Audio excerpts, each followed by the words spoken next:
In today's video, I am going to teach you how to check a cell color in Excel. If you need to identify the exact color used in a cell, Excel gives you a simple way to inspect it more closely. This is useful when you want to match formatting, confirm that a specific shade was applied, or keep your spreadsheet styling consistent. I will walk you through the process clearly so you can follow along without any confusion. Start by clicking on the cell that contains the color you want to check. Make sure you select the correct cell first, because Excel will show you the formatting for the cell that is currently active. If the worksheet has several colored cells that look similar, it helps to click carefully so you are checking the exact one you need.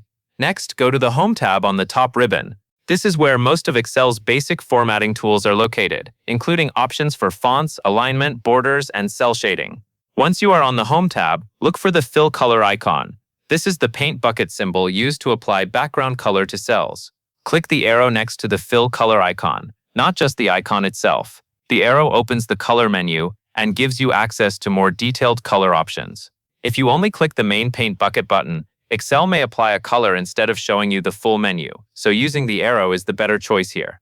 When the color menu appears, go to the bottom and select More Colors. This opens a separate window where Excel provides additional color details beyond the standard theme and preset shades. This is the part that helps you check the exact color more precisely. In the window that pops up, click the Custom tab. The Custom tab shows the color values for the selected fill.